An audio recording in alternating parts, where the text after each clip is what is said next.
Welcome back to Hustle Nation, episode number 3. So the last couple episodes, we talked about the H and the U in hustle and how it kind of means something different to everybody. But in our acronym, each one has a definition. And today we're going to talk about the S, which is smarter, not harder. Dustin, take it away. Oh, great. So one of the things with hustle is as we look at hustle means something different to everyone. How do we really define it? And so we've talked about the H and the U and that it's about putting the time in, never giving up, putting work forward. But the S really, if you look at what most people talk about, S stands for, the old age-old statement, work smarter, not harder. And to me, I think when you really look at the most productive people, it's really incomplete because there's so many people in this world that the smarter, not harder is because they want to work smarter because they don't really want to work. Right. So they want to just take the time off. Yeah. So to me, it's complete. It's really incomplete. It's not wrong. I understand why people want to do that. And of course, we all should want to work smarter. But the most successful people, those that really want to hustle, they're working smarter not to go relax on a beach somewhere, right? They're working smarter so that they can double down on the work that's going to move them towards achieving their goals. It's not smarter so that they can take off for the afternoon and have fun with their friends. I got to work smarter because there's no other way I can have like a cheat code to really getting to my end goal. And so to me, when I look at like hustle, the H and the U is the foundational stuff, right? If you're not putting in time, if you're not grinding day in and day out and never giving up, nothing really ever is going to happen.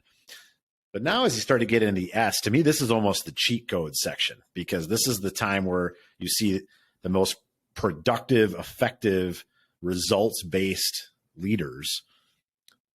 Yes, they have the H. Yes, they have the U, but they're definitely finding ways to work smarter, not just harder.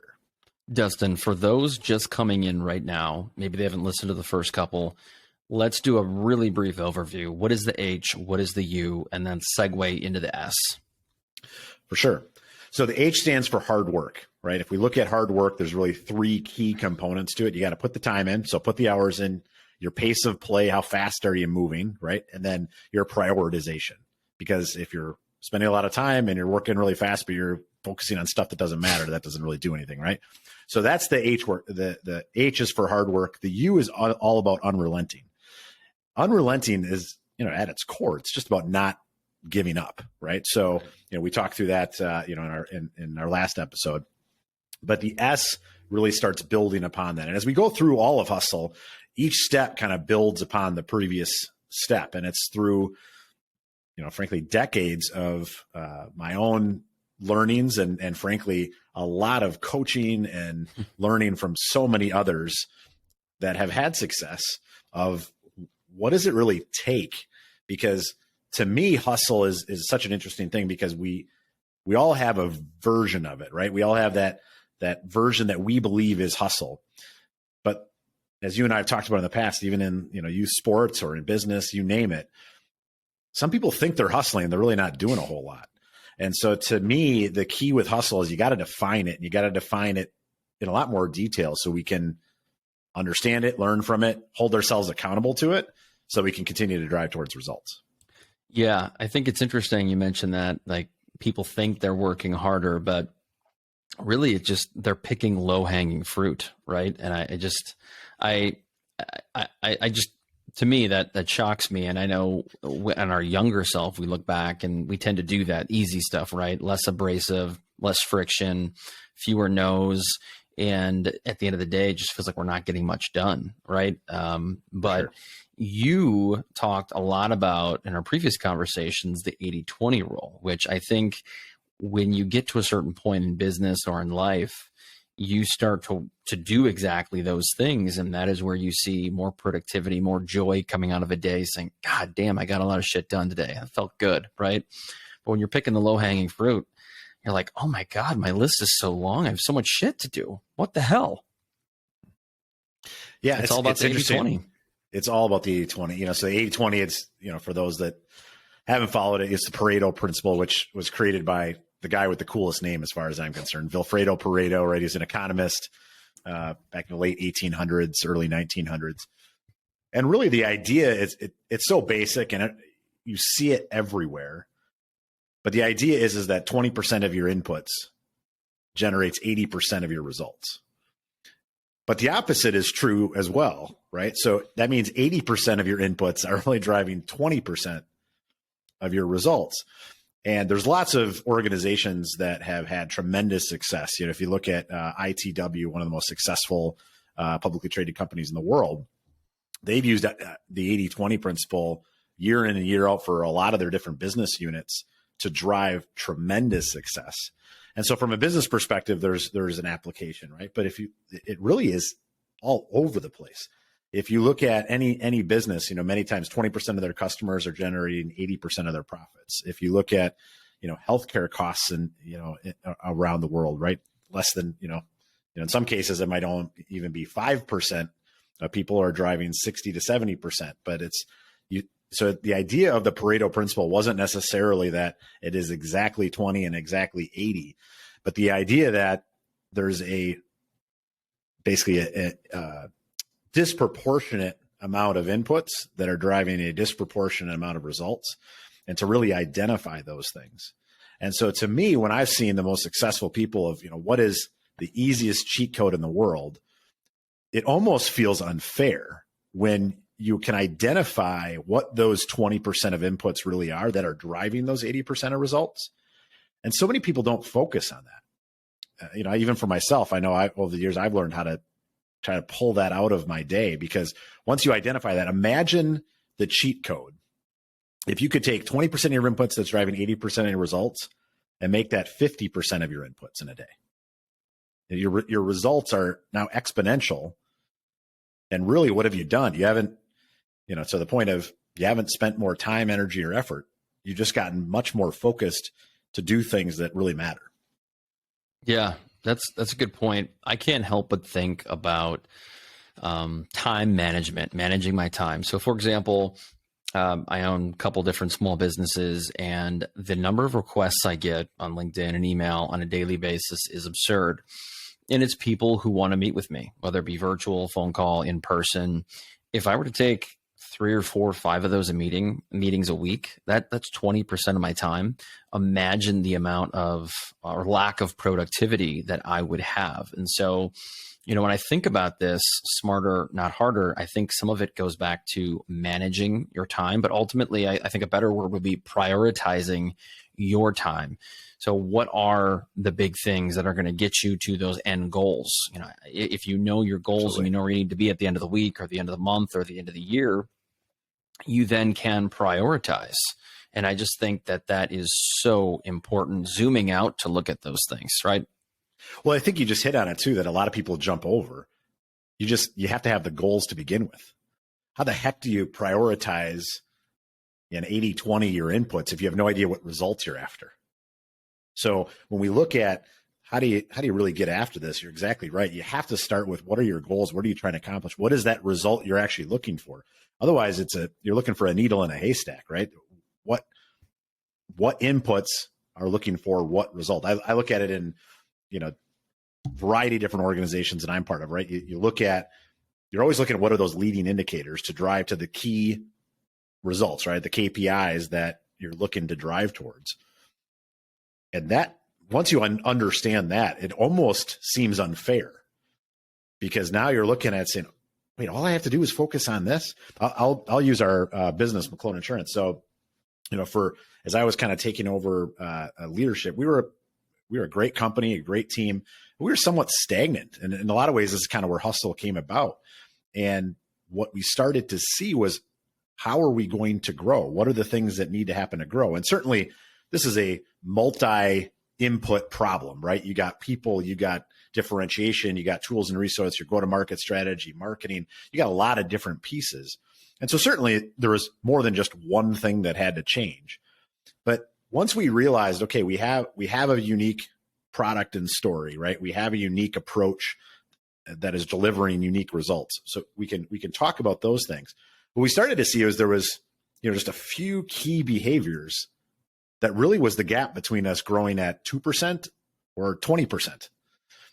And once you realize what those are, then it's how are we refocusing our time to the point of 80-20 to say, why are we spending all this time? Why are we spending this 80% on stuff that isn't doing anything, isn't creating value, isn't moving the needle forward, isn't making us better? How do we shift to how do we do more of that 20% that's driving those disproportionate results? You're so spot on. I think that the hard part for some people, maybe in more of an entry level role, is they may not know their role. They may not know the goals and some of the objectives of the company. And so once you know that, or I think if you're a leader, an entrepreneur, you should know your goals. And it's a lot easier than to time management. But I think time management and calendar management are two things that really need to go together. So I go back to just a lot of my personal experience. It was when I started living by my calendar, but it's not just living by it. It's having that transparency. I set reminders for things, sometimes multiple reminders, because you need, when you have that on there, then you can prepare for things.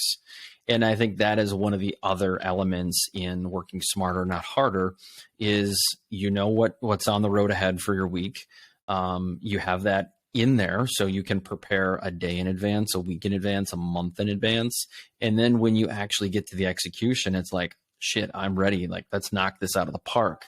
And so working smarter, not harder, I think it is a bit of a cheat code, but at the end of the day, it's about doing a lot of little things correctly so that there's less stress, there's less issues, there's less mistakes, and greater execution ultimately, right? You bet. Well, and what you're talking about is there's two different sides of this. One is the proactive, where am I going to spend my time? What are my goals and where am I going to spend my time? Right. That's more of the calendar management. How do I get ahead of things? There's also the reactive, which is, okay, this was my utopia. This is how I said I was going to spend my time, energy, and throughout the week. What actually happened?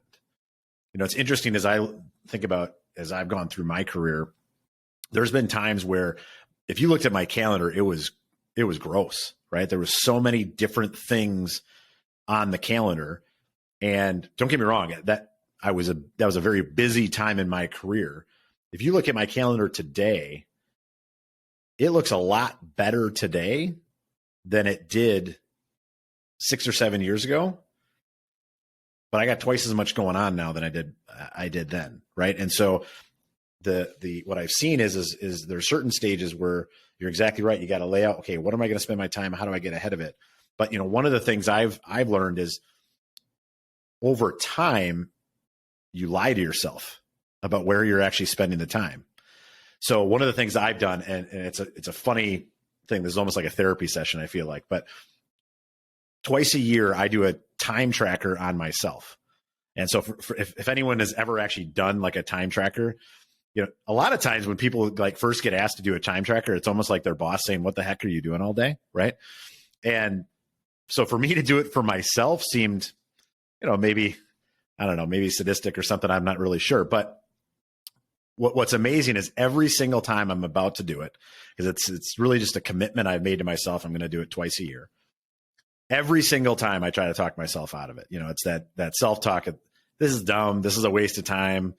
I don't want to do this for a week. Because I track basically every 10 to 15 minute increment for an entire week, from the moment I wake up in the morning to all the way to I go to bed. And what's amazing to me about it is every single time that I've done it, I've become more productive after, because I realized I'm wasting time on stuff that I had no idea I was wasting my time on.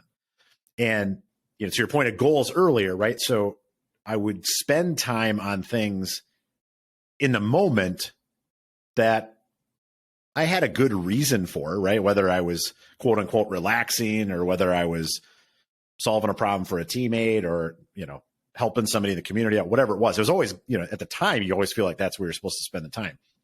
It's when all of a sudden you look back on it, and then cumulatively you realize, man, I am wasting all this time. I'll give you a great example. So we, in McClone, we brought on a new head of sales about just under 4 years ago. And he is a driver. He does an excellent job. And one of the things we found is, he and I were talking constantly throughout the day because there were so many different deals happening and so much change happening and things like that, that we would connect throughout the day, kind of all day, every day. And when I actually did this time tracker, one of the first times, I realized, man, this is like 6 hours of time a day that we're spending hammering things out. Right now, it was at a time where we probably needed, more than the average bear. This wasn't just like status checks, but at the same point, it was scattered throughout the day. So it wasn't that it was 6 hours. If it was 6 hours and we were knocking stuff out, which, we were doing some of that, but it was 6 hours in, 20 minutes here, 40 minutes there, 5 minutes here, 20 minutes there. And all of a sudden you kind of add all this up. You're like, man, this is just a lot of time. How do we narrow this in? Stop and go, stop and go, stop and go. It was brutal. It was brutal. And neither one of us, had we not taken a step back, right? I mean, we were moving things forward. Lots of things were progressing. So you wouldn't have realized it. And all of a sudden you take a step back and you're like, geez, I'm spending all this time on this. And it's not good for me. It's not good for him. It's not good for the organization, right? So how do we challenge ourselves to not lie to ourselves, right? And hold ourselves accountable, because time is an interesting thing. Everybody wants to say that they're great at, time management and, all that sort of stuff. It just doesn't happen. And myself included, right? None of us are good at it. And I think, in my opinion, I think it's because we end up lying to ourselves, not because we're liars, just because we make up these stories as to where we think we're spending our time. And it's not until it's staring you at the face that's, yeah, why are you complaining about this? The 20% of inputs that you said you're supposed to spend, that's driving all the input, you spent 2 hours on last week. Well, that's not going to cut it. That's a great story. I think that's spot on, and that's great for the listeners to hear.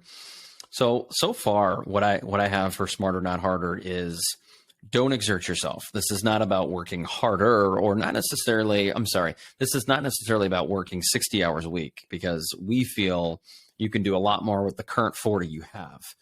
Second would be, you should audit yourself and you should be honest with where you're spending your time. And outside of the obvious, okay, let's spend a lot less time binge watching Netflix and playing fantasy football.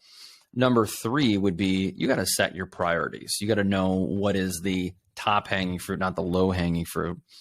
Time management. So you need to get more serious about managing that time. But ultimately, the only way you're going to be able to successfully manage that is by managing your calendar. And once you have that, like you said, sometimes you got to make choices. So you've got multiple meetings. Sometimes you might have 2 or 3, 4 meetings overlapping in a day, but you have to choose, where is it most important for me to be and to focus my time. And then, and obviously with those choices, you have to weave in things like family and sports and kids' activities and et cetera. And then ultimately, once you have that, then you can be prepared. And when you're prepared, you're going to start to crush it. Like that's how I feel. I mean, it's an incredible feeling when you go into something prepared and ready. And that's where I think part of that's a mindset, just like the hustle mindset, is when you are prepared, you're confident. And when you're confident, you perform at a much higher level. And I think already, if you've just gotten through the H, the U, and the S, you should be 30, 40, 50% better than where you were before you started. Absolutely. And I would say even, the 80-20 year focus, I don't think has to be limited to work. If you look at it, if same thing with your family, right? There's time, there is high value time to spend with your family, and there is low value time to spend with your family, right? But it all comes back to goals, right? What are your goals? Well, if your goal is to be a good father and a good husband, well, that's a result, right? So what are the inputs that you need to do, right? And one of them probably is time, but it's not just any kind of time, right? If it's time where I'm sitting on the couch over here and everybody else is sitting in the next room, I'm around, but I'm not present, I'm not engaging, that's probably not the 20% of inputs driving 80% of your relationship results, right? So, to really be thinking about, this isn't just work. This is towards literally any goal that you have, including your life goals, about saying, okay, well, where am I really spending my time? I'll give you, one quick story. So for me, when my son was heading into third grade, I was out in the backyard shooting hoops with him. And both my wife and I are big into basketball in particular, but youth sports. And my son and I were out in the back playing hoops, and I kind of came back into the house, and we were just kind of talking about basketball and talking about my son, and where was it going to go? And she, I said, well, I gotta work on his form, and I gotta work on this. And she's like, well, let me ask you something. Prior to tonight, how many other times have you been in the backyard shooting hoops with him? Which, of course, I did not really want to hear that at the moment, because the truth is it really wasn't that much, right? And certainly when I looked at one of my life goals was certainly to be a good father. And it was actually that day I rose my hand, and that's actually when I started to coach, because I said, look, if one of my goals, what is the thing that I can do? Well, part of it is I got to spend time, with my son, right? And, let's spend time in something that we both love and, we're both passionate about. And so in a lot of ways it started, just that exact same way. So, to me and because what I knew is that 20% of time, right? To this day, some of the most cherished times with my son are the, driving to practice and driving back from practice, right? Because, the one thing about kids is in the car, when it's just you and them, you have them captive. So you get a lot of truth serum, you get a lot of good conversations that come from that.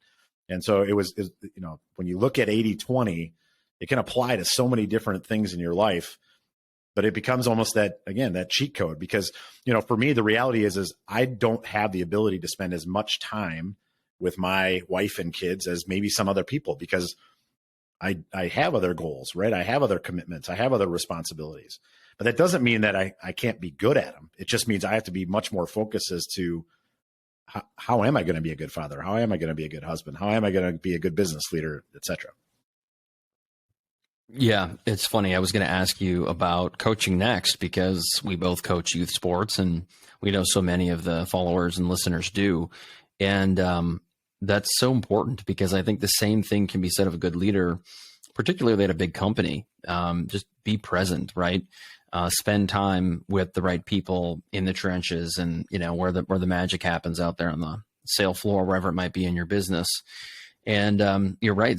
Certain times and places you can get people and get them captivated, like team building events, right? Traveling with your colleagues. It's just so critical.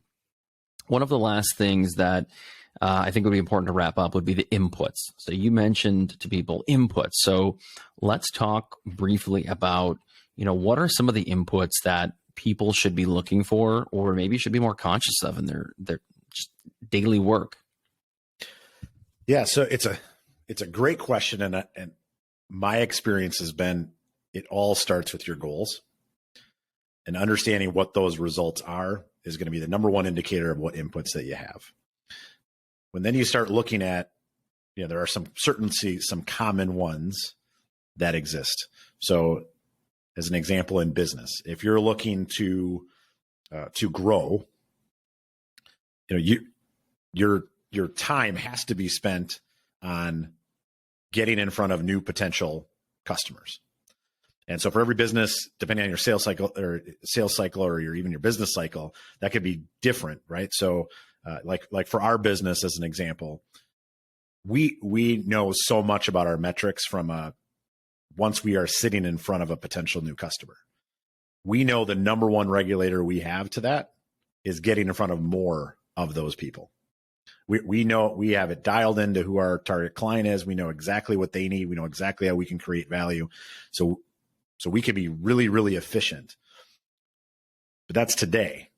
If you think of, a startup or a newer company, what might be your 20% of inputs is delivering ridiculous value for your top customers, because you need to hone in that value. You need to hone in that differentiation.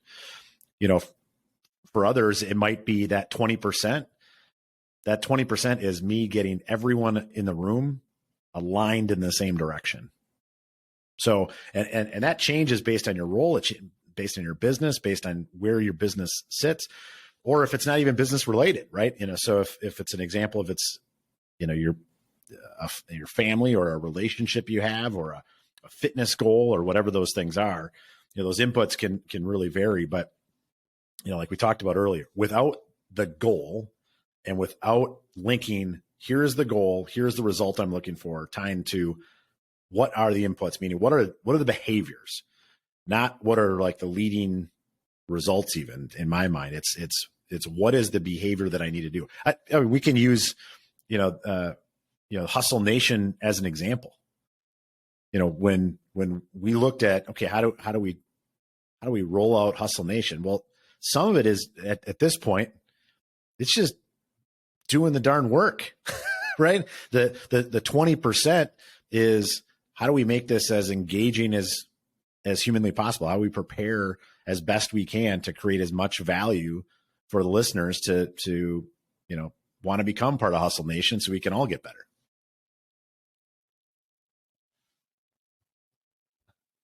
Yeah, good point. I think so often people focus too much on the process, which it's great. I mean, that you should focus on the process, but I know people who have attempted to author a book and they just keep writing the damn thing, right? Sometimes you just have to stop and say, this is good enough, and you have to go. And you can't let the thought of getting to perfect hold you back, because I don't think perfect exists. But you're right. I mean, you have to just go and you have to do sometimes, and that's so key. So let's put a cap on this. We talked about a few different things as it relates to the S, which is smarter, not harder. Talked about, it's not about overexerting yourself and working 60. It's about doing better with the 40 hours a week you have. Setting goals, so key to understand where you want to get to at the end of the quarter, the end of the year, or maybe the time you reach 50, whatever it might be. Auditing yourself. And you talked about the time tracker story, which I think was phenomenal. And when you look at that, you have to be honest with yourself, right? Setting priorities, prioritizing your time, knowing what's most important and what's not. Time management, which I think obviously coincides very closely with calendar management, although I'd argue those are two different things. Choices. So sometimes you have to choose where to go, where to be, where to focus your time. And then ultimately the preparation part. If you do all those things, you will be prepared, and the byproduct is you'll crush it. You should be crushing it if you do those things, right? Yeah, absolutely. That is the cheat code. I love it. I used to say there are no shortcuts, but I do think along the way there are some cheat codes to get to success or to accelerate what you're working on, and that would be it. Any final thoughts, Dustin? No, I mean, to me, I think ultimately smarter, not just harder. Don't be more efficient to take your foot off the gas. If you truly are passionate about your goals, why would you waste the time you just worked so hard to gain and not leverage it to get faster to your goals? That's a great final thought. Don't lose the momentum. Do not take your foot off the gas. I love it. Love it. All right. Thank you so much for watching and listening today. We hope to see you back in the future, where we're going to talk more about the T, the L, and the E. Until next time, keep it real.